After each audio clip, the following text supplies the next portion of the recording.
Welcome back to another episode of the Between the Hashes podcast here on the 5 and 5 Podcast Network. As always, joined by Braden, Brock Bierman, and myself, Dawson Livingston. Getting ready to do some mock drafts starting the off season. No, I'm just kidding. No, we're here to discuss Week 15. I'm not ready for this. You're not actually joking. Put on a brave face, rip the Band-Aid off, just get it done with. We had some exciting games this past week, some unfortunate ones as well. Teams getting eliminated. We're getting closer and closer to the playoffs, just 3 weeks away. But as always, starting off every episode asking the fellas how they're doing. Guys, how are we doing? I'm doing pretty good. Niners are looking like they're kind of starting to figure their way into possibly getting the number 1 seed if some things fall their way. Yeah, man, we'll see what happens there. But I think of the three of us, I probably had pretty close to the best week as far as NFL goes. I didn't watch any NFL this weekend. That's probably for the best. I wish I didn't watch any NFL. Actually, okay, there was one.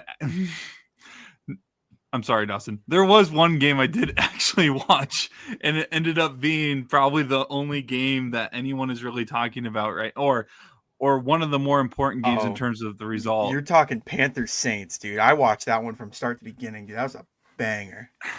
From start to beginning.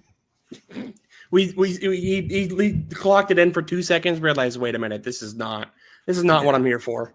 Yeah. I mean, it had to have been better than Eagles Raiders, but dude.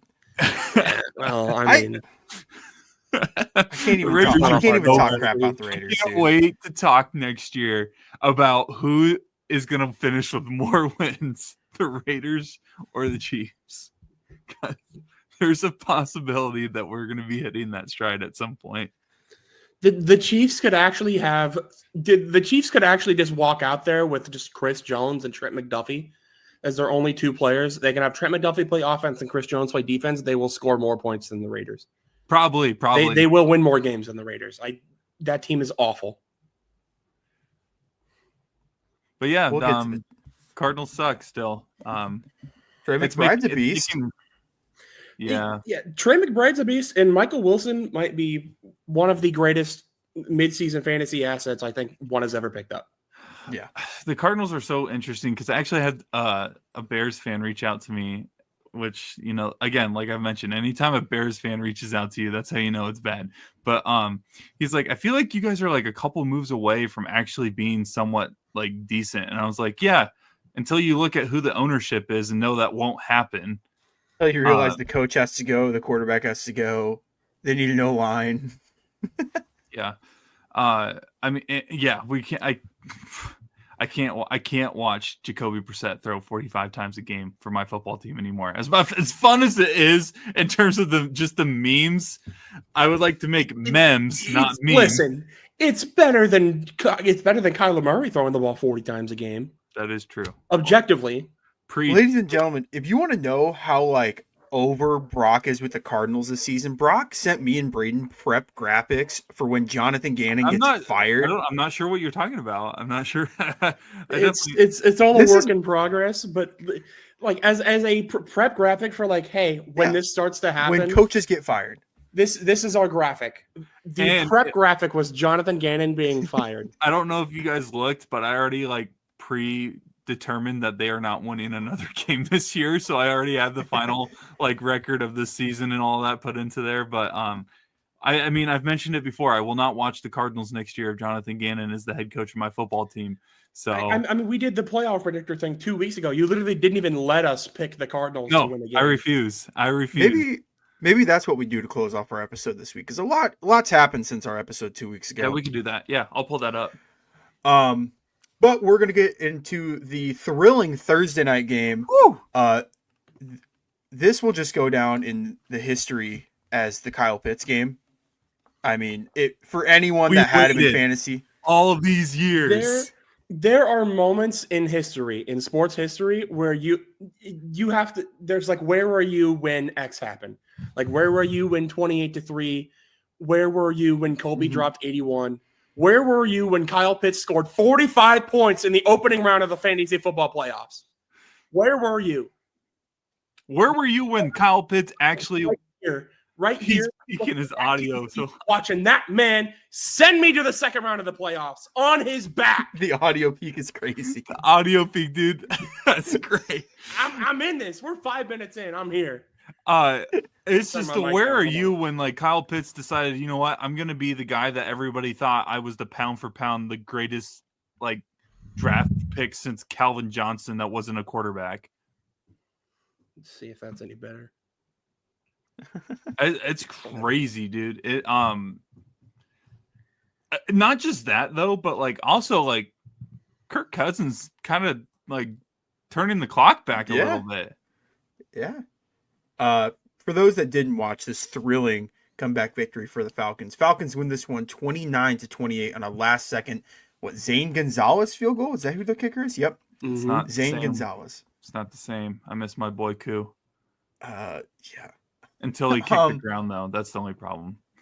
Yeah. Yeah, that was a moment.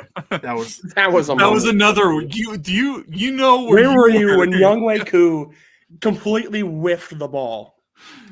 Yeah. By like a foot. Dude, I'm telling you, this division is by far the most interesting in terms of like the chaos that could happen. I don't think any of them are necessarily in the hunt for an actual Super Bowl run, but like, good Lord, have the Falcons been eliminated mathematically from the playoffs? I think they already have been. They have. They okay. have. Yeah. But like that win right there puts the Panthers in a position. I know that like a lot of things still have to happen, but I think the Panthers still can beat the Buccaneers at least once, right? If not, do they play twice? They play twice in the next 3 weeks. Ladies and gentlemen, the freaking Panthers could make the playoffs. That's my team. And Kirk Cousins might be the thing for it. Shout out And Kyle Pitts, sorry. And Bijan Robinson. Yeah. But Bijan's just been good, though. We know Bijan's good. This man, Kyle Pitts, sucked for like 3 years. And then we just waited and waited. All the memes of drafting him in fantasy. You take Kyle Pitts 101. This is why. This is why. I feel so never stop believing. I feel so bad for my buddy. Keep pulling that lever. You're going to get sevens. He drafted Kyle Pitts every year since he's been drafted. He's been in the league for 3 years now? 4. 4 years? Okay. So in those 4 years, not counting this season, so the 3 years before that, he won 2 fantasy football championships back-to-back without being able to rely on a tight end and Kyle Pitts. And then we added a new member this year, takes Kyle Pitts, even though we've kind of all accepted that should just be his honorary draft pick because he's taken him the first 3 years and found a way to win without having to rely on him at the tight end position. Guess who the number 1 overall seed is? The guy that has Kyle Pitts. Guess who finished last? The guy that usually takes Kyle Pitts. I have never felt so bad in my life. In Kyle we trust.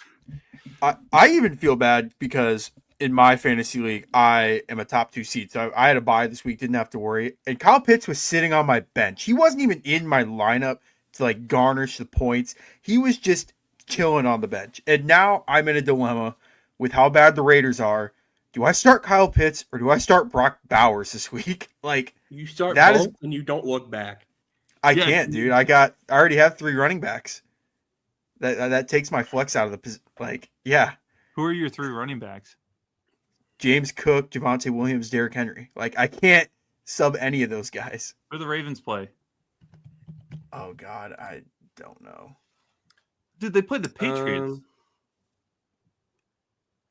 Oh, so Derek's gonna feast. Okay. Yeah.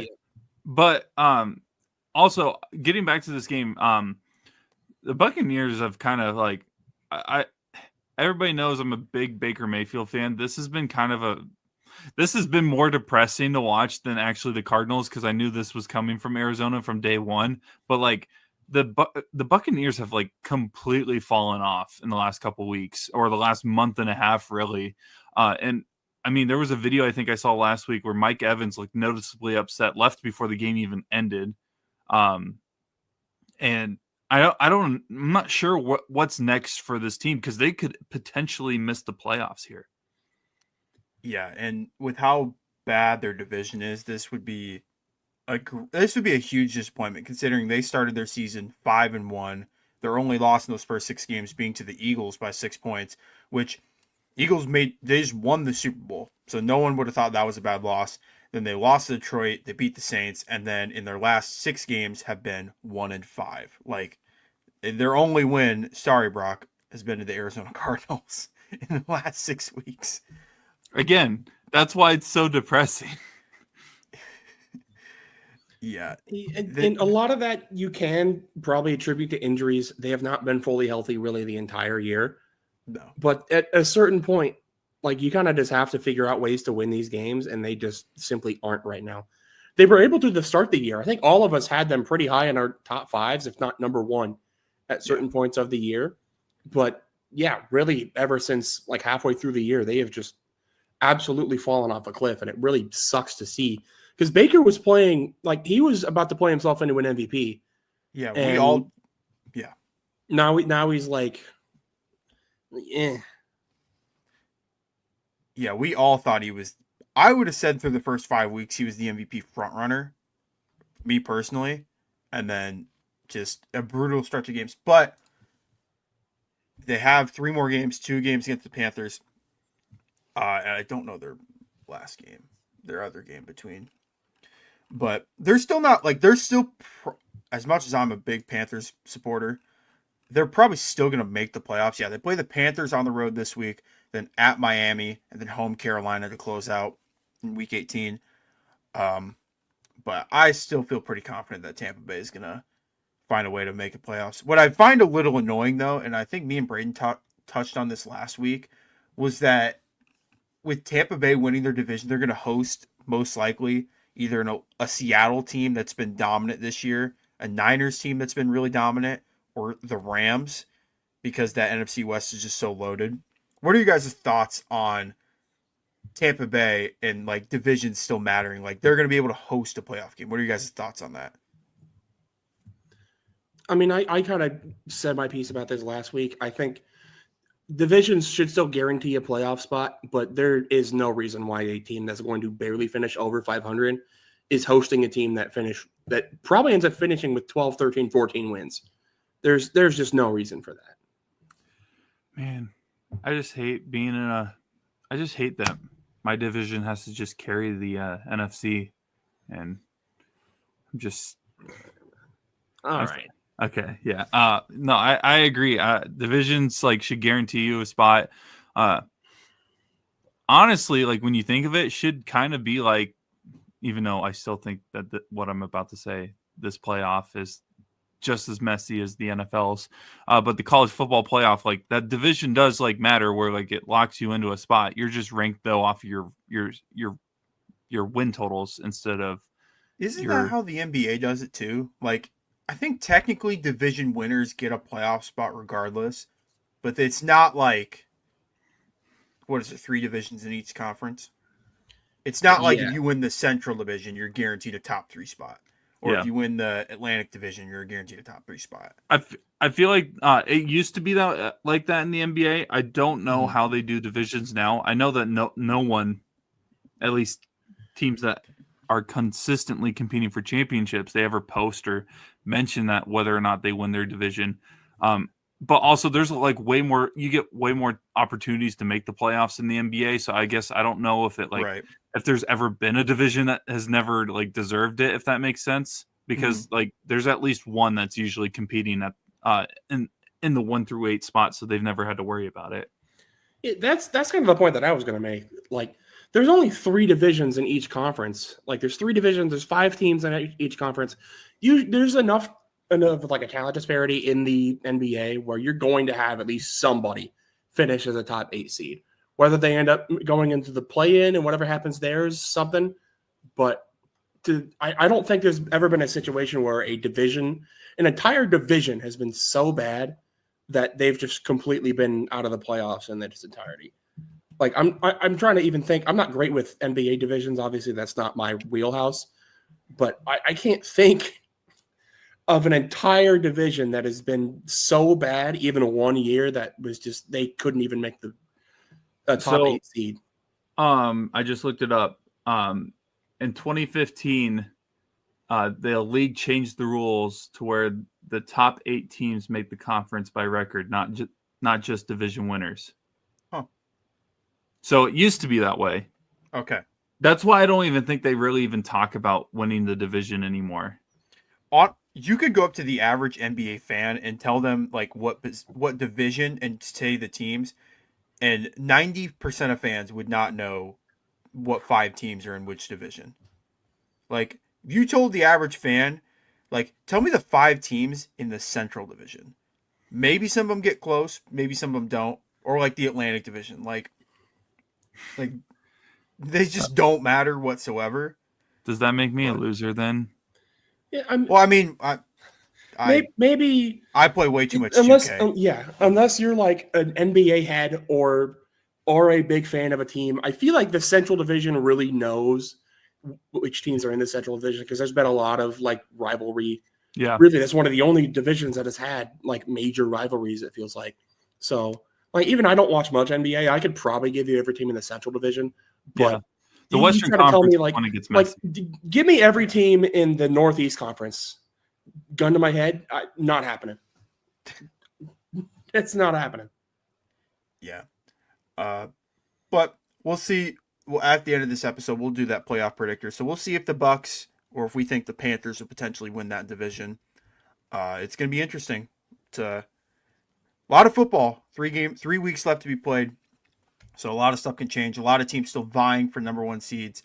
A team that is not vying for anything when it comes to the playoffs is Cardinals. the team that is on right here. Oh, sorry. Oh, there's a lot of teams that got eliminated this week, actually. Yeah, but even like last week, the Bengals were in the hunt technically at like 4. They proved that they did not need to be in the hunt. They proved they were not. They were hunting nothing. They were hunting some Z's in Cancun. Yeah. That's what they were hunting. I just want to rip the Band-Aid off on this one now because I don't want this one to linger throughout the rest of the episode. But Chargers defeat the Chiefs 16-13 on Sunday at noon. The big storyline, obviously, Chiefs are eliminated from playoff contention, but the bigger news for sure, Patrick Mahomes on the last drive of the game tore his ACL and LCL and will be out for the foreseeable future. Probably 10 to 12 months is what I've seen, but again, I'm not a doctor and I have no clue with that kind of stuff. I want to first get your guys' thoughts on them missing the playoffs, and then we'll get into the Mahomes piece. But what are your guys' thoughts on Kansas City missing the playoffs? I mean, it feels like a conversation where that we've had every episode. It feels like since week 6, where it's just everything that could go wrong for the Chiefs this season has gone wrong. Like it has been a Geronimo Stiltskin series book, a series of unfortunate events, time after time after time. Whether it be Harrison Butker missed a kick, Mahomes barely misses a pass, Travis Kelce decides to just hand the ball to Azeez Al-Shire. The run defense can't do anything other than Chris Jones trying his best. The secondary getting cooked at every possible opportunity. Receivers just clanking balls out their hands. I'm not trying to make this just a Chiefs roast session right now, but it has been like actually hilarious. Like the second one group seems to figure out a problem, a whole other part of the car just falls off. Like this, the second you finally fix your tire, the exhaust just falls off the back of the car. Like it has been too close to home. It has been objectively both hilarious and also unfortunate watching the Chiefs this year, because it's every time you watch them, it's like, all right, you're gonna get some Chiefs magic. Here it goes, and then it just you get right there. Oh, it's happening! It just fails. So I'm not exactly. I am shocked. I am shocked that they missed the playoffs. First time that they've. I think one of the only guys on that roster that has tasted not making the playoffs has been like Kelce, as far as long tenured Chiefs. Hey, so don't you forget about long snapper James Winchester. And James Winchester. How could I possibly How forget? could you forget? Is he still the highest paid long snapper, or is that I think not a so. thing? Something He like was at that. one point. I don't know if he still is. Yeah. But yeah, we are going to be in an era of Chiefs football we have not witnessed since Alex Smith was the quarterback. Even before him. Like Alex Smith was at least making the playoffs. They haven't missed the playoffs since what, 2014? So Braden, you and I were in 6th grade the last time this team missed the playoffs. yeah. Like we barely knew each other. Yeah. If we did at all, the last time the Chiefs missed the playoffs. If that means nothing to anybody else here, but it means something to us, dang it. That's all that matters. Ding dong, the witch is dead. Wow. Man, the Chiefs are like, I guess, sort of a Niner rival. I was at least nicer than that. No, I was honestly I was cheering for the Chiefs to win that game. I don't know. There's something about that division I just don't like. I don't really cheer for many teams in that division, and certain ones, depending on the week or depending on the year, really irk me. And Herbert's been on my list a while for players that just kind of annoy me. And then also just, I don't know, just something about the Chargers that's just I just don't like them. So that sucked. But also, like, you know, if there's a I don't know if you can draw up a worst case scenario situation that is like a million times worse, or even like a fraction of a percentage worse than what happened of how they Chiefs are going to miss the playoffs. Because like you guys said, this is going to set back Kansas City a little bit, at least next year for sure. Next year's going to be god awful unless they just happen to find a Minshew mania. I mean, Philip Rivers proved that he still has a pulse and can throw the ball. I'm sorry, Dawson.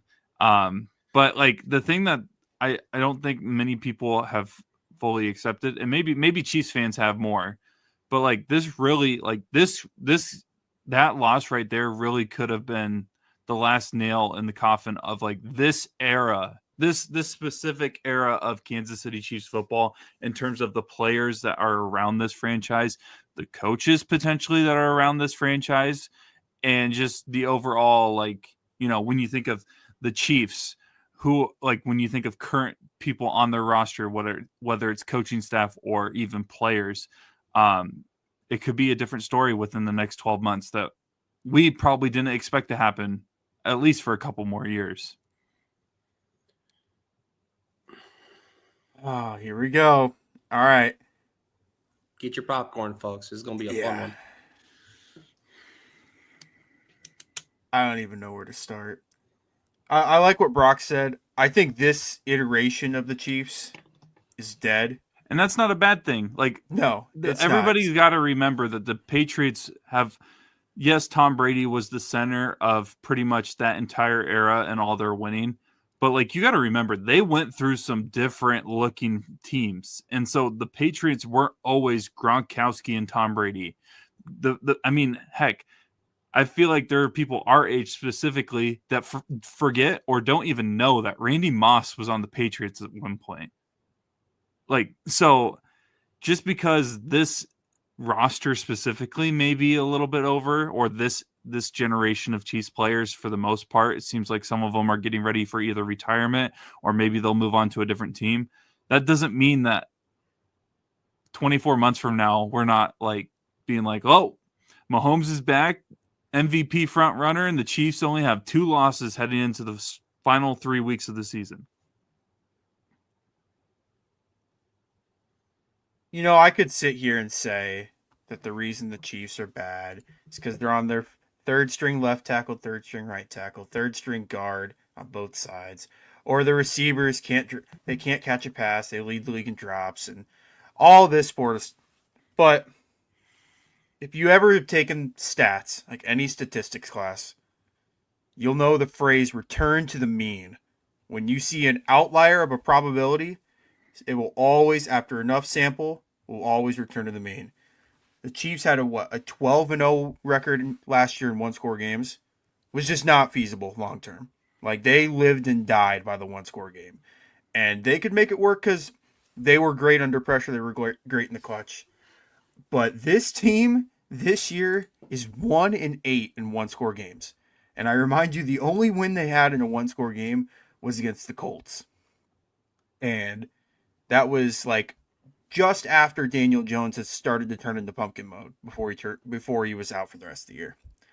They had that brutal week 1 loss to the Chargers, lost the Eagles the following week, lost the Jags on that goofy Monday night game. And then really since the bye, I mean, they're 1-5 or 1-4, excuse me. So with losses to Denver by 3, Dallas by 3, Houston by 10, the Chargers by 3. This is kind of a gut check wake up call for this team. A lot of the players on this team are old.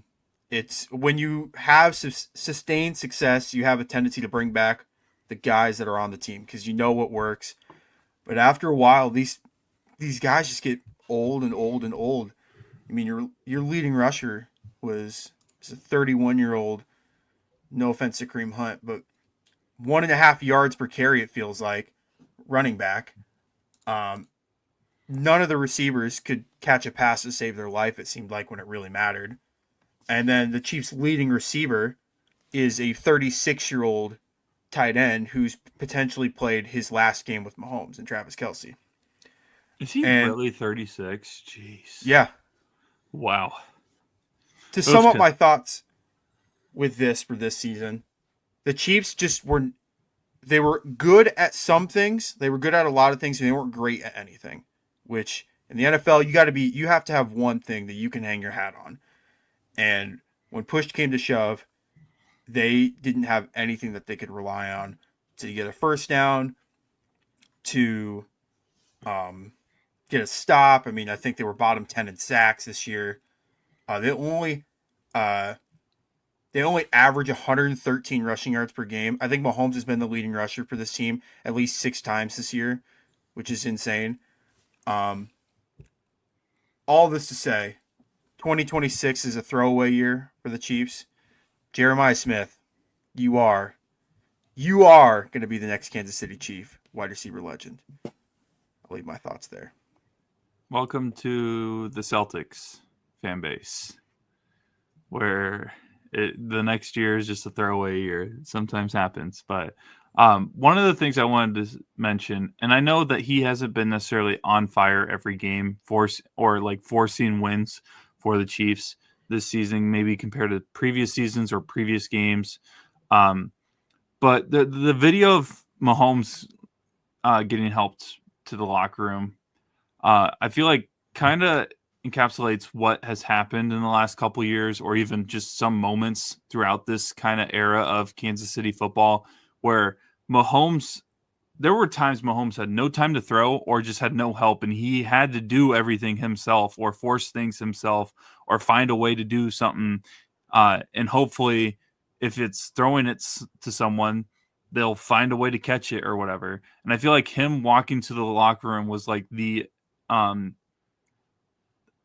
picture I would have gotten too, of he literally did everything he could. And at some point the wheels are going to fall off because you can't do it by yourself every single time. And when that's when I got actually like a little emotional with seeing that clip where it's like this man literally, I mean, everybody talks about some of those incomplete passes that he's had, but like he's falling to the ground because he had no time to throw or whatever, that everybody considers to be impressive or whatever. This guy, anyone that has no respect for Patrick Mahomes needs to stop watching football, because this dude has literally like made football his entire life and has tried to put on the best product or the best version of himself every single weekend.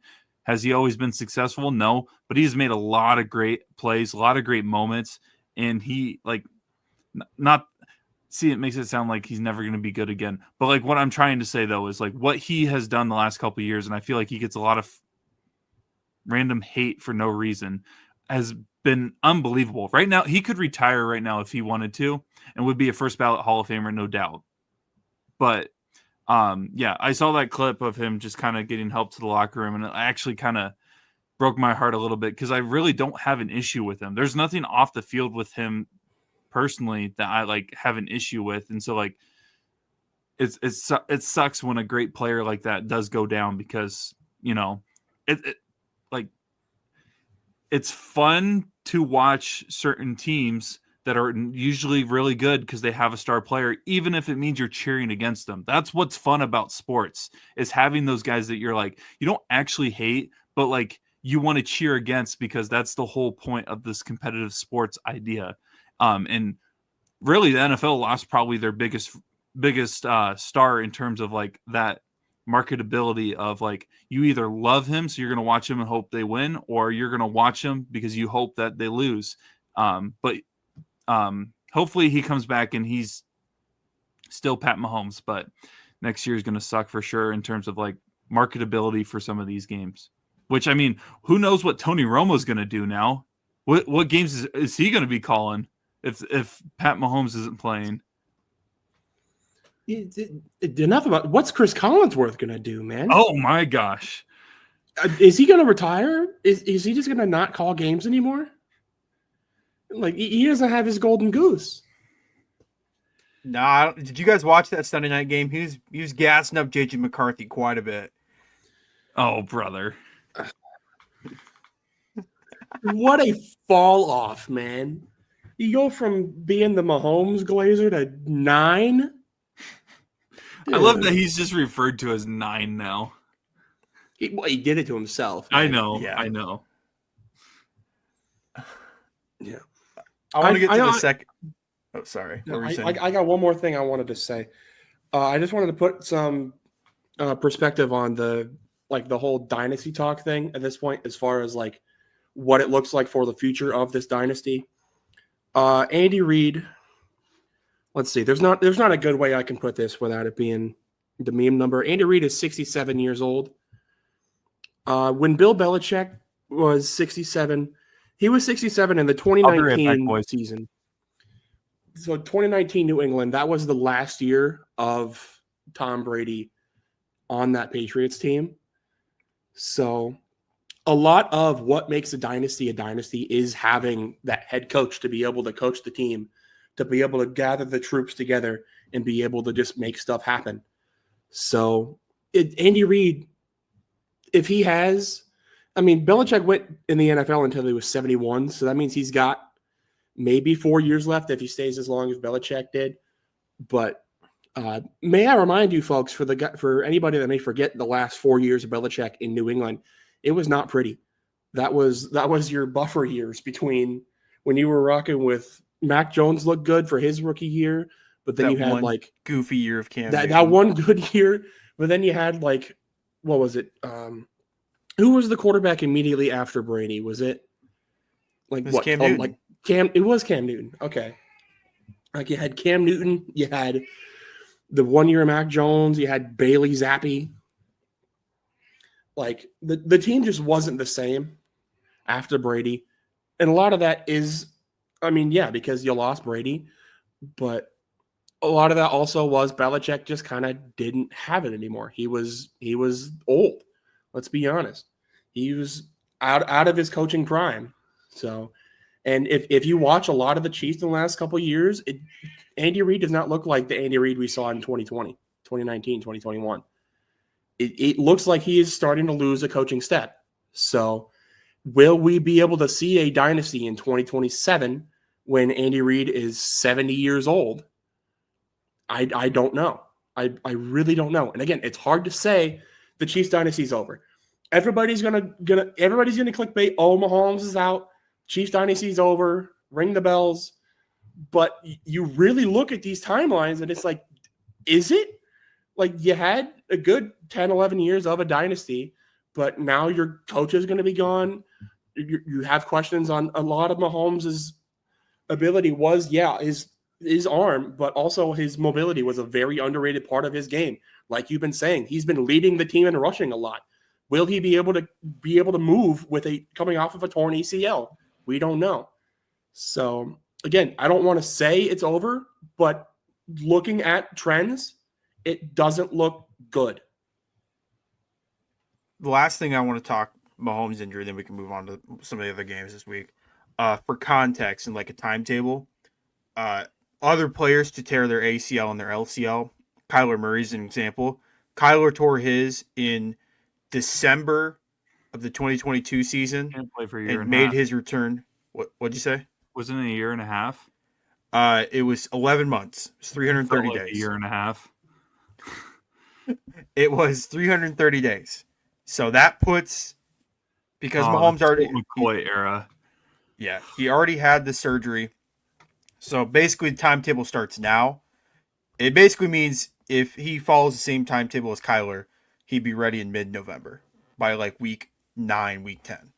So you got to go half the season if you're Kansas City at best case scenario with probably a backup quarterback. Go get your guys, Mac Jones. Like Jameis. I think Jameis with Andy Reid would be straight that's comedy. assuming Andy's still around. I think he will. I don't know, man. This really does like maybe I'm not trying to overreact, but it really does feel like this is going to look like a completely different team next year. It maybe, but here's my one-off to say that it's not. Do you remember that Golden State when they lost Durant after he left in 2019? I am well aware of what happened after Golden State's era with Durant ended. I am well aware. We do not need to be talking about this. They just had a punt year, and then 2 years later they won the title. So I mean, what's crazy is they had that punt year, got the second overall pick, and then drafted James Wiseman. Yeah, if Kansas City gets a second or top 5 pick and takes Diego Pavia, I'm going to lose my mind. It's not going to happen. Listen, Brett Veach has not exactly been stellar with his first round picks as of late. So you don't need to remind me. I mean, you want to switch teams? I'll switch with you. No, if Dawson's going to switch teams, he has led his Panthers allegiances fan. with the Panthers. He's not allowed to switch to like some other team that is like good or anything. It is the Panthers. The Panthers make the playoffs and pick them to go to the Super Bowl. At least the NFC title game for sure. I think I'm gonna have to demand a trade this offseason. If Jonathan Gannon's still that coach, yeah, they can't franchise tag me anymore. Brock Bierman has opted out of his player option as a fan and is exploring options. Brock Le'Veon. I'm gonna send a whole like notes page of like Le'Veon Bell. Yeah, that was great. You think the Cardinals are gonna franchise tag him? Brock's like, no, this year. I ain't playing. I'm gonna send out a whole notes page of like thanking Cardinal Nation, the Red Sea, for years of support. Oh man, trust God. This is God's plan. I need to go somewhere else. That was a good poll. Le'Veon Bell, baby. All right, that's enough Chiefs talk. Otherwise, I'm gonna get more sad, and we still have a lot of games to talk about. Next game, we're gonna talk about Bills Patriots. This was a fantastic game in the second half. Buffalo wins this one 35-31 after being down 21 points early in the second quarter.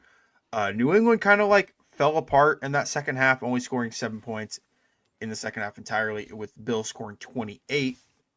What are your guys' thoughts on this game? Are you concerned for New England going forward with their like inexperience, or was this just the Bills being that like veteran team?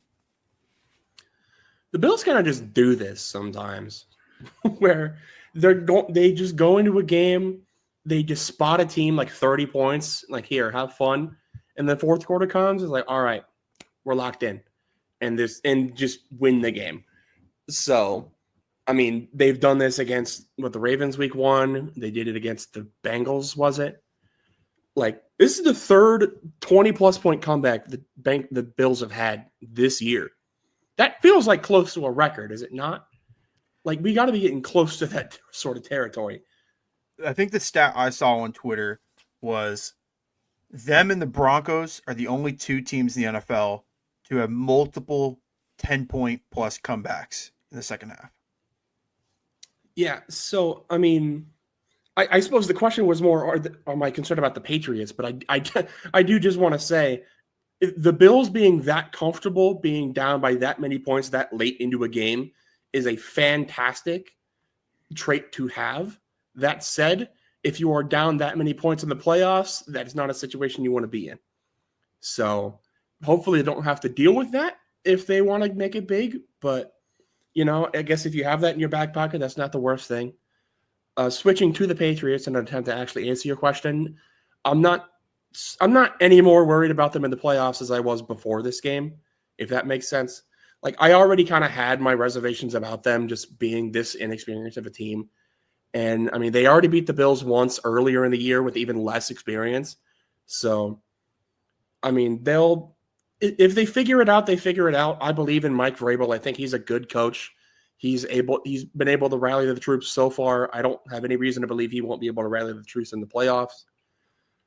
But that said, I don't know how much faith I have in them to actually make it to like an AFC championship game per se. But I do think if they can click on all cylinders like they have in the season, I could see good things happen. But we have also seen a lot of good the Mike Vrabel regular season teams where they finish number one and then they just fizzle out in the playoffs. Is he the James Franklin of the NFL? I'm completely. Some are saying. Some are saying. I don't lean one way or another with how I feel about this game. Whether it's the Patriots more of like inexperience or like cause for concern, or if it's just the Bills with an impressive comeback. I think it's a mixture of both, really. By the way, Drake May's effort play though on that 65-yard run by Henderson. That's what I love about the NFL. Like some of those players in the NFL, like those quarterbacks that do make that extra effort, always give them the extra respect for doing stuff like that. Just competitive game. Granted, yeah, the Bills did come back after being down a lot and played better defense in the second half.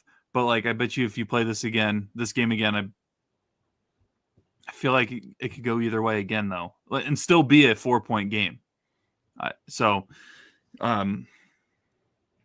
Let's just say I know that both teams defeated each other on the road, but I definitely think if these two teams match up in the playoffs at some point, home field is going to matter a ton.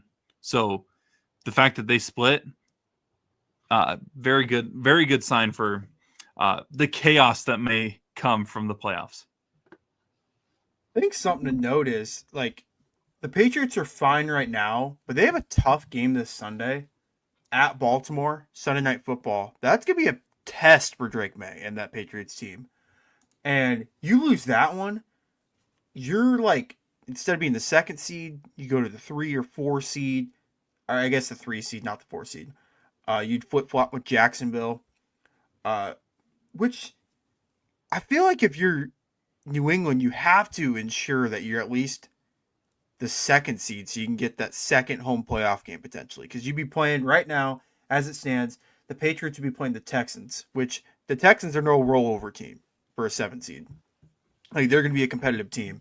And then they would play, I think if I remember the playoff bracket, they would play the highest remaining seed. So that could be Jacksonville, it could be Pittsburgh, it could be one of those teams. But you're going to make sure that you have that home field advantage if you're New England. And this was kind of the first game I saw where Drake May didn't seem like the Drake May we've seen this season, if that makes sense. Like we were talking about Drake May potentially winning an MVP in his second year, Patriots being the number 1 overall seed, like Patriots going on this historic winning streak. And now, I mean, his stats weren't like horrible by any means. Didn't throw for a passing touchdown, but did have 2 rushing touchdowns on the ground. Did have an interception. His QBR was a 58, so a pretty decent QBR. It's above average, but it was just concerning. It just felt like when the Patriots were up 21-0, it kind of just felt like they thought they won the game. But when you're playing Buffalo, You can't do that because Buffalo's got a bad man on the other side wearing 1-7 that it doesn't matter how much they're down, as we've seen this season. The Baltimore game, they were down 20 points. The Bengals game, they were down by multiple scores, and they came back to win. And this also opens up the backdoor possibility of the Bills winning the division now, which would make things really interesting if you're New England. So, any other thoughts on that game before we potentially move on to the last two games? I guess there's 3 more games we're going to talk about. Only other thing I really wanted to mention is that both running backs had great games today. James Cook, 3 touchdowns, 111 yards. Travion Henderson, 161 yards, 2 touchdowns on 14 carries. Like, really good running attack on both sides here, which, makes sense looking at both Buffalo and New England's defense. New England has one of the highest rates of running nickel, like in the NFL, which, not to seem like I'm getting my ball knowledge from Madden here, but if you play Madden, if you're running nickel, you're probably going to get ran on a lot. So that does make sense. And I think Buffalo's up there as well. So again, and these are both teams that, when you get their running backs going, they're going to have a lot of success, especially the Bills, as we've seen the entire year. It feels like whenever James Cook has an off day, the entire team has an off day. And thankfully for them, James Cook had himself a really good week and we're able to get that win. Moving into the next game, this was a huge game for both teams. Packers-Broncos, I think it was the game of the week. I'm not 100% sure on that. Maybe it was Lions-Rams. But Broncos defeat the Packers 34-26 off a huge game for Bo Nix and a great second half for the Broncos in general. Jordan Love does throw 2 interceptions. The big storyline in this game, obviously, is Micah Parsons is unfortunately out for the season with a torn ACL that he suffered trying to sack Bo Nix. First, I want to talk about Packers. With this Micah injury, does this eliminate them from Super Bowl contention? I won't say eliminate them because I do have a lot of faith in that offense still if they can have their good games and not bad games. Like I've said all year, Jordan Love will win you games. Jordan Love will lose you games. And I wouldn't say Jordan Love necessarily lost them this game, but this definitely wasn't one of his A games. I would put this game for Jordan Love probably like a B minus, maybe even C plus. He did have a passing touchdown, had 2 picks. But this defense is going to look significantly worse.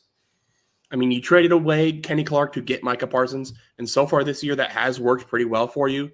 But, Micah Parsons was absolutely wrecking stuff for you, especially here down the stretch.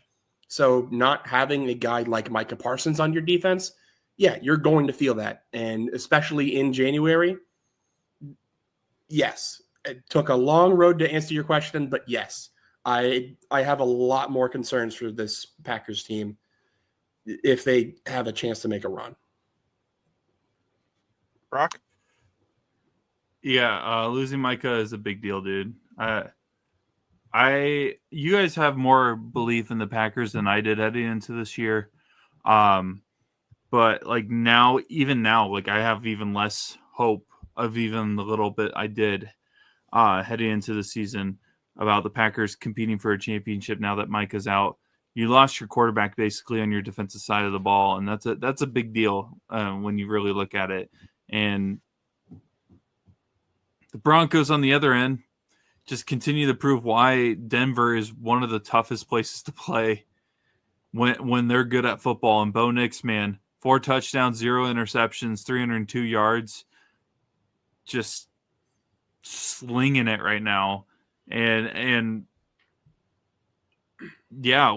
just a fun game. I did see the highlights on this one, and I hope we get a Super Bowl this year where whoever does end up matching up against one another, it's a game maybe like this score-wise where it's close and competitive the entire time. I don't know. Maybe the Packers can continue to do something. I didn't see from Watson. Is Watson out? I know he got hurt on the interception that Jordan Love had one of the interceptions. I don't know if he's like out. Let me check. Because after that interception, that was actually when because we were casually watching it and then we had to turn it off for a different event. And so then I had to catch up with the highlights after that. So I didn't see if he came back in and played later on or if he didn't play for the rest of the game. He Okay. didn't practice today, but he is a game time decision. Okay. So if he has a nagging injury too, that's another cause for concern for the Packers because he's been a playmaker for them every once in a while. I don't know. You guys have more hope in the Packers, so you guys probably will have better insight than I do. I've never been a huge investor in the Packers stock this season. So, Ladies and gentlemen, Packers are cooked.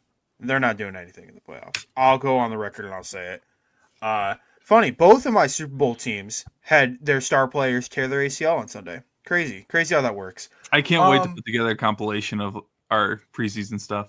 Yeah, it's fantastic. I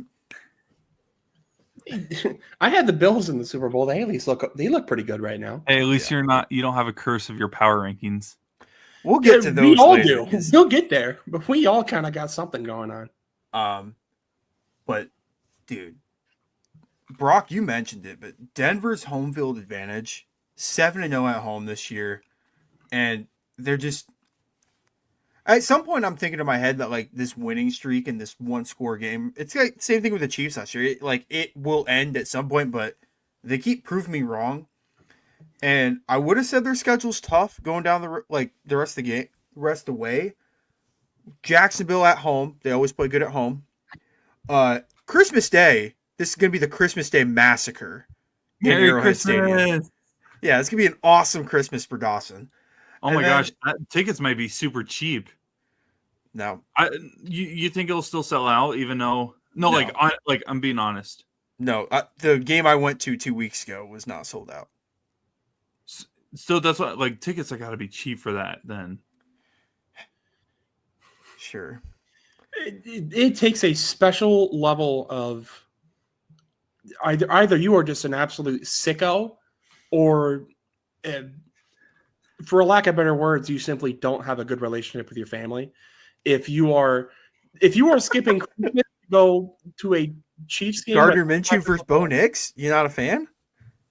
watch a Mahomes-less, lifeless, playoff-less Chiefs team Dawson, on Christmas Day. I'm putting 3 you are tickets sick in the head. I'm putting 3 tickets in our family's Christmas drawing on Christmas Eve. Oh, there you go. I don't know how much There's they a are. white elephant right there. Yeah. See if those get stolen anytime. January Chiefs tickets. Yeah, man. $38 is the cheapest get-in ticket.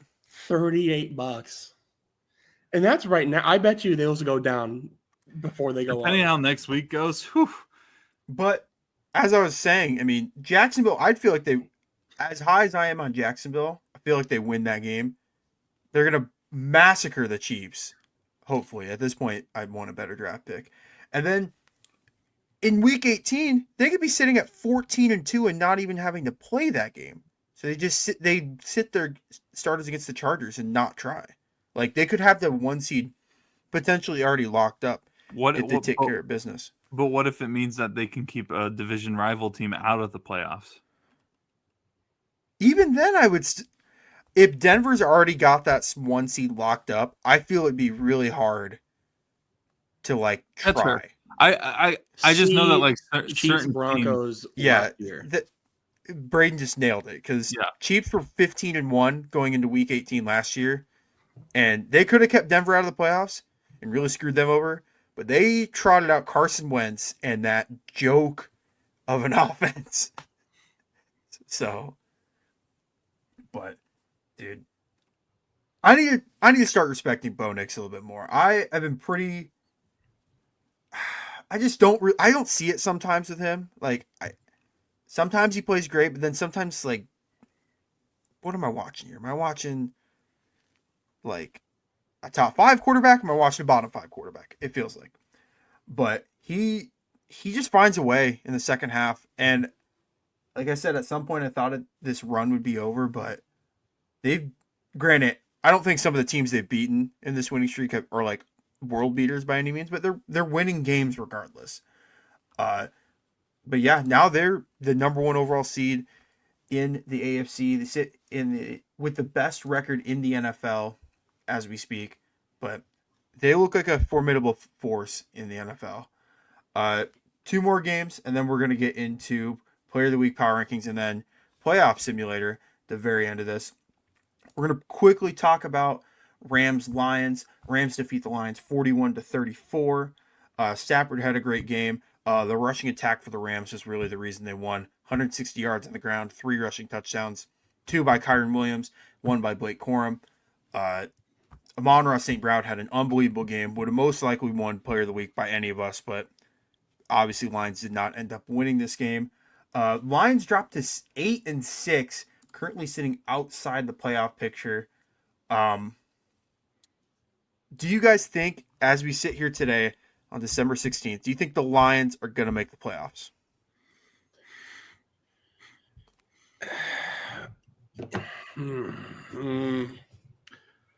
I don't know, man. Do you want to know why I say no? The only reason why I say no is that Packers have that tie.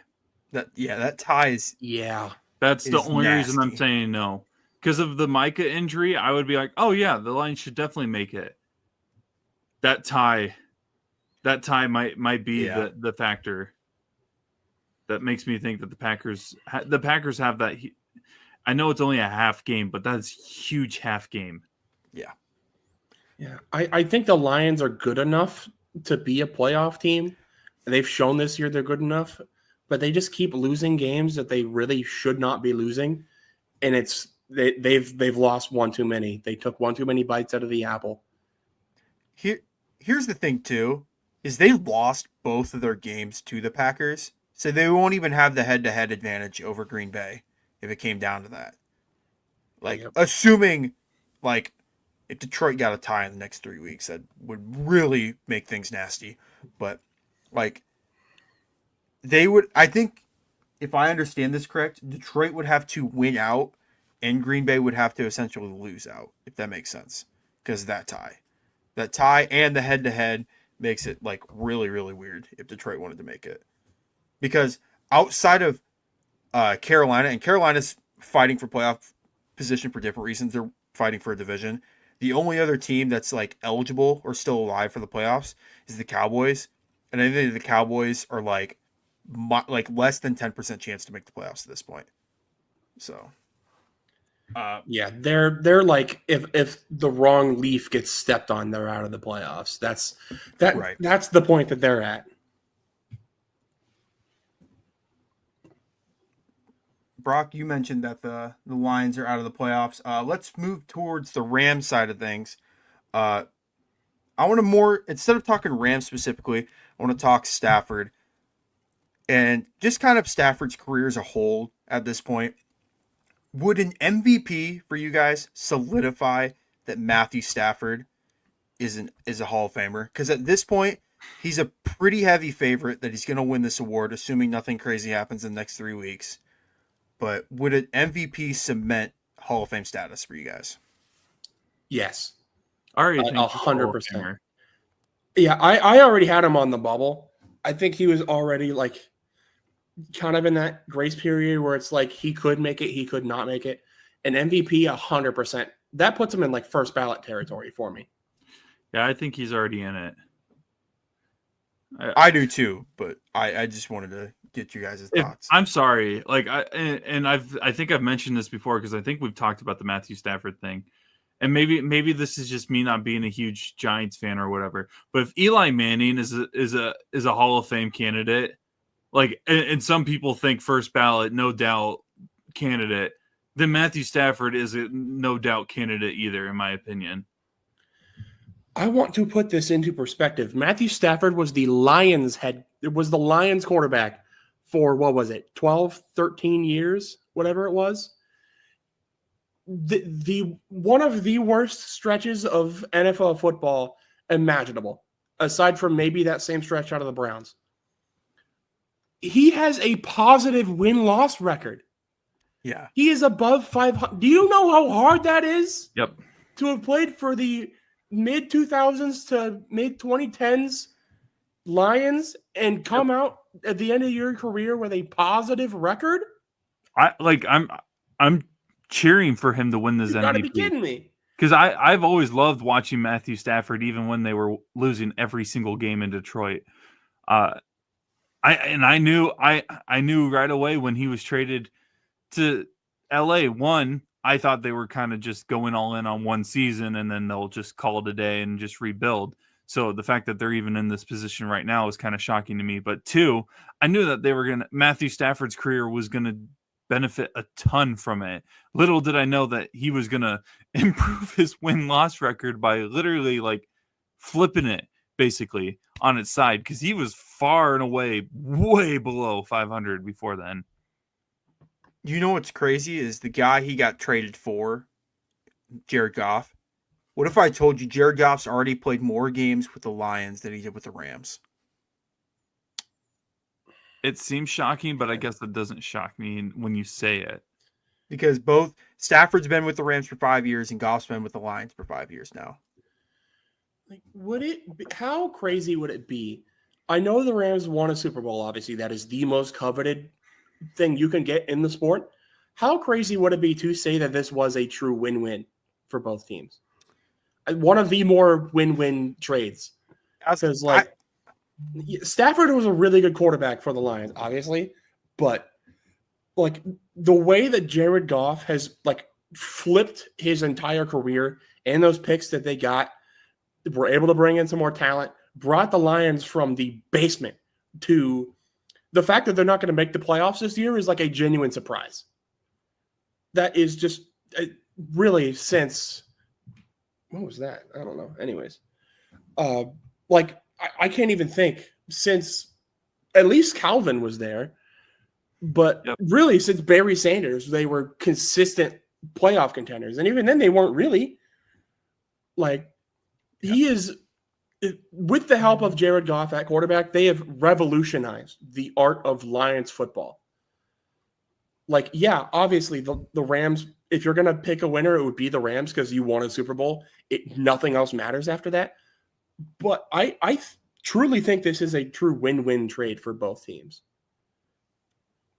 I don't disagree. We mentioned Hall of Fame quarterback. We're going to talk about a guy that just reset his Hall of Fame clock. And Phillip Rivers.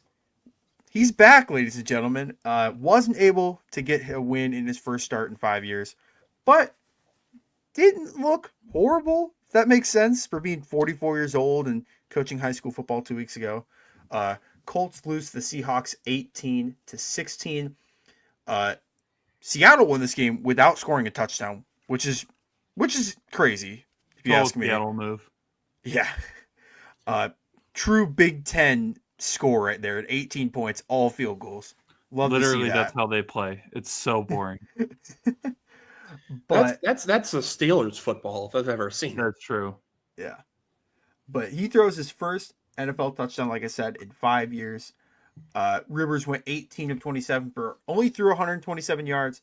Did have a touchdown. Did throw an interception. Had a QBR 52.5, so just slightly above average. What were your guys' thoughts in Rivers' first start in half a decade? Yeah, I mean, if you're going to give a true downside to this start, it was that he threw the game-losing pick. They had a drive to go get into field goal range and win this game. And Rivers looked like he winded up about as far as he had, and it went about 20 yards. So, I mean, he's 44 years old, hasn't played football in 5 years. Like everybody has already said, we didn't expect much out of this. And I would say he definitely overperformed his expectations. Like the fact that he even scored, the fact that he didn't disintegrate into dust at first contact was already beating expectations, I would say. Only got sacked one time. Yeah, and shout out the Colts offensive line. They've been decent all year. but keeping Phillip Rivers upright was like mission number one, and they, for the most part, succeeded with that against one of the better defenses in the NFL. We all kind of just thought that Phillip Rivers was going to die back there behind how good that Seattle defense is, but he held his own in there. Granted, the Seattle offense decided to just kind of take the day off, it seems like, so that helped them stay in it. But yeah, I mean, shout out Phillip Rivers. He kept him in there, and that's really about as much as you can ask for a guy that hasn't played since the COVID. Brock, any thoughts on Phillip Rivers' start? If not, we'll move on to Player of the Week, Power Rankings, and then Playoff Predictor. Meh. Wasn't good, wasn't bad. It was meh. Shout out to, again, one more thing. Just secured another 5 years of health insurance for him and his 10 children. So, and his grandkid. And his grandkid. Has there ever been a quarterback that's had a grandkid while playing? That feels like, if anybody, it would be like a George Blanda. Oh, maybe. Yeah. Because he played until he was like 47. Yeah. I can believe that. That is the ESPN stat of the day right there. Literally. Has there ever been a quarterback while playing that has had a grandkid? Oh, it was Brett Favre. There you go. Really? I mean, yeah, he played until he was like, 42? So yeah, and then Phillip Rivers was second ever. Shout out Phillip Rivers. All right, we are going to move into Player of the Week and Power Rankings. We're going to start off with Player of the Week honors. Braden, where's yours? Man. Did you send this in on Thursday? I did. He did. I literally did. I sat in this exact chair watching that TV, talking to Dawson on an Xbox party. Even when the Falcons were losing, I was like, Kyle Pitts is my Player of the Week. I don't care. They could lose this game. He's still my Player of the Week. You're going to have to fight me for it. 166 receiving yards, 3 touchdowns, 11 catches.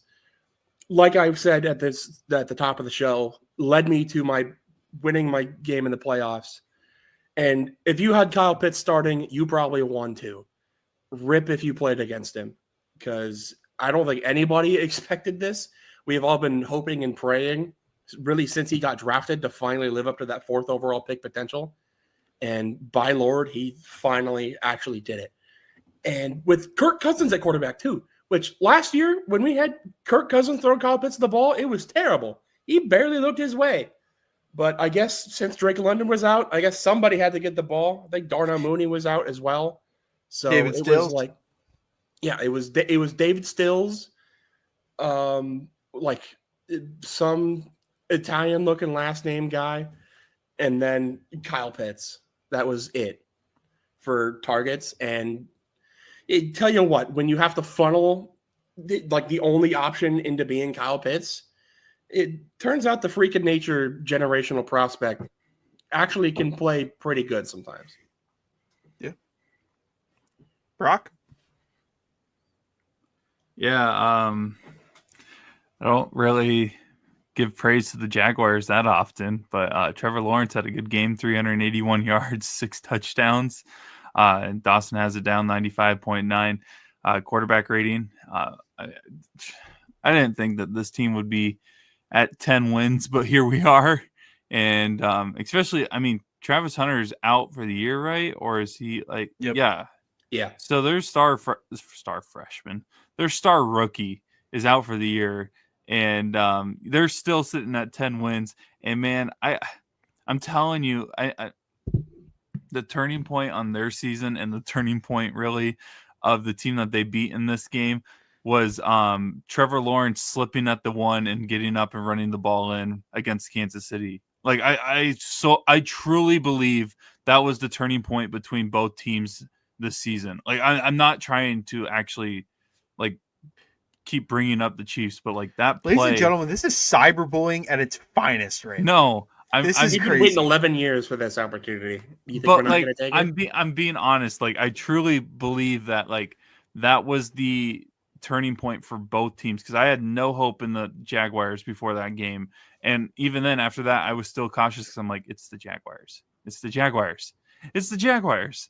And here they are, 10 wins. It's the Jaguars? Yeah. So, yeah. T-Log gets my player of the week.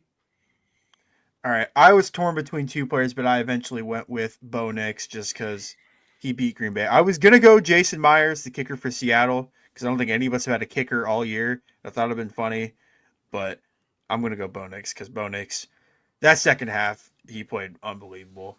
Bo Nix, 312 total yards, 4 passing touchdowns, had a QBR of 88, which is really, really, really good.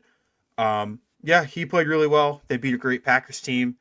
And like I said, we talked about Denver earlier. I mean, they're the number 1 seed in the AFC, best record in the NFL, undefeated at home, and he's a huge reason for that. Moving on to shout out former player of the week, winner of last year, Chris Boswell. Yeah. You mentioned kickers, and I remember I think there was a game where they had 18 points, and it was all him. Well, there was another kicker that I think one of us picked. It was the Commanders kicker. I'm pulling it up. Oh yeah, Was Matt Gay the kicker of the Commanders, or was he no? He was Colts. Who's the Commanders kicker? Austin Siebert, the kicker for the Commanders, was my player of the week last week, week 2. Or last year, week 2. So, all right. Sorry. Braden, here are your power rankings.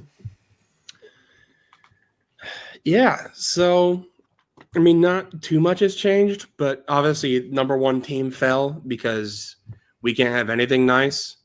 The one time we finally have any sort of harmony in who our number 1 team is, they always lose.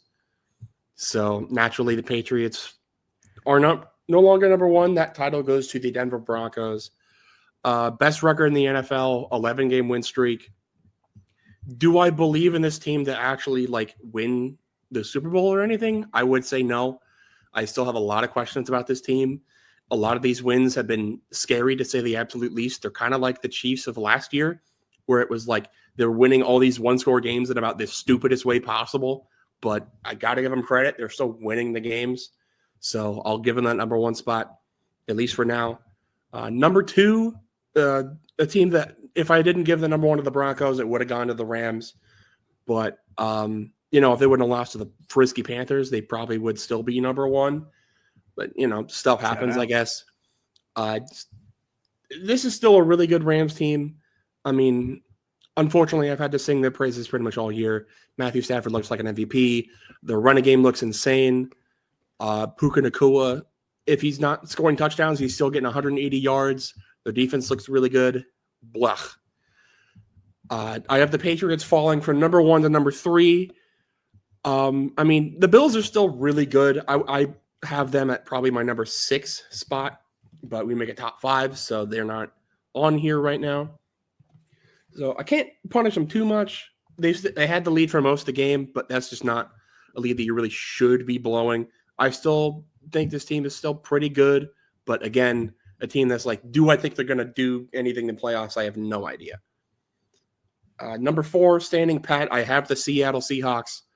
Jason Myers won this game on his back, which he's been one of the most underrated kickers this year, I think. Brandon Aubrey's kind of taken a lot of his shine because he just looks insane, and Cam Little broke the record for longest field goal. But Jason Myers has been really consistent, really good.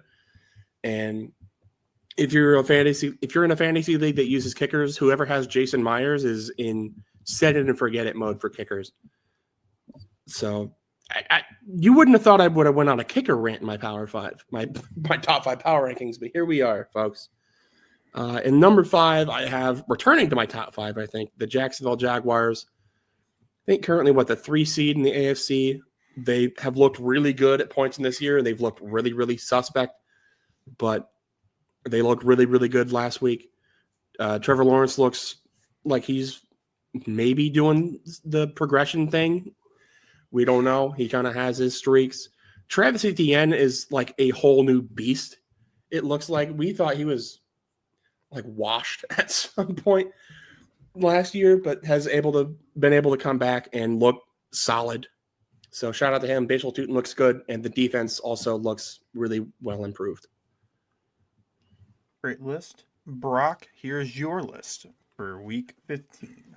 Yeah, I think there wasn't like major movement, as in like there's no new teams to my list, but I did move the Broncos up to 1, the Rams up to 2, the Seahawks stay at number 3. The Patriots, who were number 1, keeps the streak of if they're playing the week I put them up at number 1, they lose, going for like I think almost 2 straight months now, which God. Um, and then Texans stay at number 5. I not really too much that I can put into it in terms of like decision making on it, any of that. Just of any of the movements, just because Patriots lost, so they have to go down. The Rams played really well, and then I still think the Broncos probably deserve it more than them, just because of their current win percentage. And then the Seahawks, they're just kind of existing. But the Texans have turned their season around. Seems like they're really like hitting their stride right now. Not necessarily having like an unbelievable turnaround in terms of like they're just blowing teams out now, but like they're playing good games. And I mean, Braden had the Jaguars in his power rankings, and one of the key games for this Texans turnaround was that game in Houston versus the Jaguars a couple weeks ago, where their defense, Houston's defense specifically, came in clutch and helped them win that game. So that's why I got them at 5, but no major changes, no new teams, just kind of movement between the top 5 that I have. I know you guys are sitting on the edge of your seat waiting to see if we complete the sweep. Oh. No. If we complete the sweep of all of us having the same team at the top, which would ensure that they would lose this upcoming Sunday. Can I predict? What? I think you put the Rams at 1. You're gosh darn right. I did not want to give the Broncos any praise. We're saved. We're saved. The Broncos can win one more week, apparently. At this point in the year, I know records are going to show Denver's better than the Rams. I'm going to start ranking teams by Super Bowl chances, and I think the Rams have the best chance. I think they should be the Super Bowl. I think they are the Super Bowl odds-on favorite, but they look dominant. The defense was questionable on Sunday, giving up 34, but Detroit's offense is pretty unreal with Amon-Ra St. Brown, Jahmyr Gibbs, and all those guys. Denver, they just keep winning. I would love to move them down or kick them out of the power rankings, but they got to exist at number 2. New England has to drop just a little bit because they lost to Buffalo. Big fan of Jacksonville. I think Trevor Lawrence is playing some of the best ball of his career. And then Seattle just kind of hangs around. They're just kind of there. Didn't score a touchdown, but didn't need to against the Colts. But yeah, that is power rankings for this week. Did we want to do playoff predictor? Or do we want to see? All right, we can run through that really quick, just to give an idea. With 3 weeks to go in the NFL regular season. So we won't get a look at what the playoffs looks like now. We'll just go through the games. I already put in the Cardinals' remaining games. Basically put them as wins, but I'm going to change them as losses when we go through them. But all right, Seattle and LA. This is starting at week 16, going to the end of the season. Seattle, LA. LA. Philadelphia traveling to Washington. Philly. Eagles. Packers at Chicago. Bears. Chicago. Jets, Saints. Skip. Who cares? Tie. Bills, Browns. Bills. Better be the Bills. Before I slide over, Buccaneers, Panthers. Panthers. It's a home game. I'm gonna. Brock, this is on you. I'll go the Bucks. I'm gonna go the Bucks. This is closer than it probably should be. Yeah, but it is. Bengals, Dolphins. Bengals. This one doesn't matter. It doesn't matter either. But Broncos and Jaguars. I put the Rams number 1. The Broncos going to win this week. Texans, Raiders, Texans. Texans. Kansas City, Tennessee. Yeah, I mean, Tennessee. Chargers, Cowboys. Chargers. Cowboys for the dub. Vikings, Giants. Giants. Yeah, whatever. Some of these don't really. Yeah. Hey, if they don't matter, just tell me to skip. I haven't. I got to remember which teams are out already. Steelers, Lions, Lions. Let's pick Lions for the sake of it. Patriots, Ravens,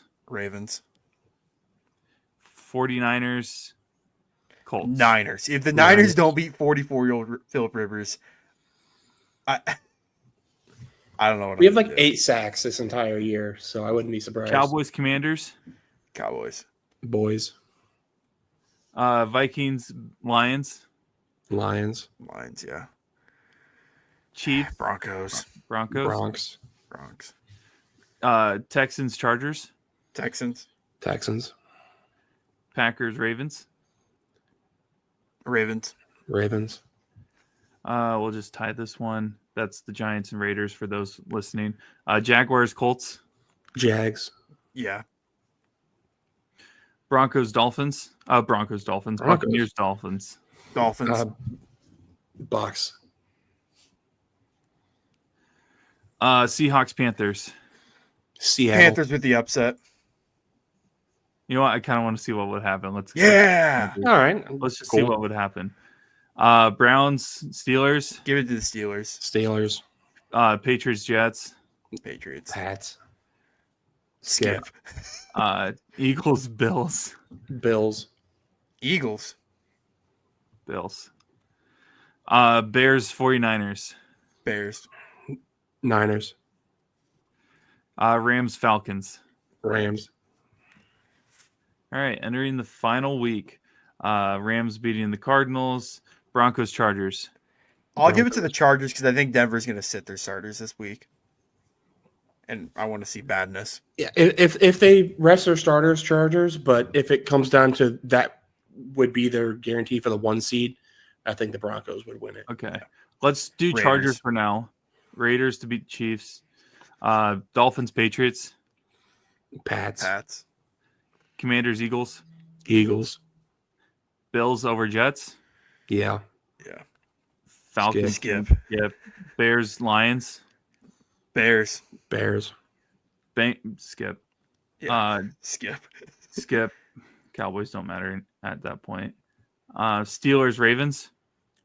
Steelers. Oof. I'm going to go Ravens. We'll look at that one. 49ers, Seahawks. Niners. Colts, Texans. Texans. Colts for the win. Packers, Vikings.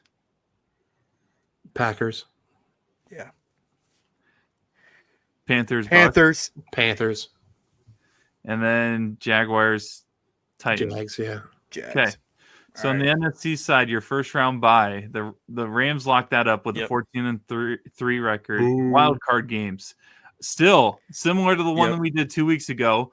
Chicago hosting Green Bay in the wild card game, which I would sign up for. I would love to see that. Let's just scoot that over so we don't get any teasers for the other side. The other ones, Philadelphia and Seattle. Philadelphia would host the Seahawks. And then Tampa Bay would end up making it over 13-4 on the road. The 49ers would have to go on the road to face the Buccaneers. Carolina Let's Panthers see is sad. something. Actually, there wasn't really a game that I think would switch to anything. Except for we did take the Buccaneers in week 16. If that flips, I'm guaranteeing that like the Panthers probably would have made it, but we can look at that a different time. On the other side, your 1 seed obviously is the Broncos. So that game wouldn't matter at that point, that Chargers game that we mentioned. Yeah. Patriots would get the 2 seed though versus the Chargers. And if it would to switch, I just want to see. So the Chargers would be in no matter what in this game. So it wouldn't even matter. So it wouldn't shock me. Maybe even Los Angeles sits their starters in that game. But the Patriots. That would be a nasty game. Yeah. Trey Lance ball. I'm all right with that. The Patriots and Chargers. Houston and Jags. So it has we have the Jags dropping from the division winner to the wild card. Interesting. Because the Texans go on a heater. Interesting. And then Baltimore and Buffalo. Sign me up. A lot of people would have picked that as an AFC championship game. That would be a great. That is cinema. So can Can I say something about this potential playoffs? And this is me saying this as like I'm trying to take bias away. This could be like I feel like all the wild card teams this year are actually good. Like I don't feel like we're gonna have like a Steelers team like we did last year.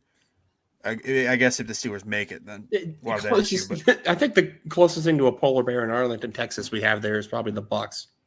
Which that's even then, inevitable. like the Bucks now have Mike Evans, they have Buka, they have Godwin, they have Bucky Irving finally. Like they can still put up points on anyone.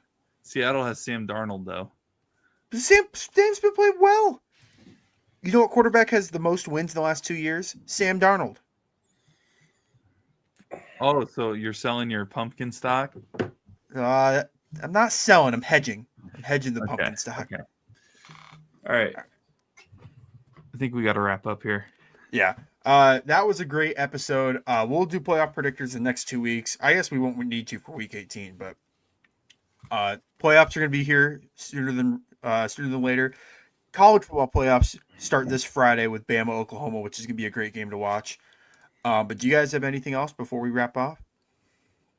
Nope. All right.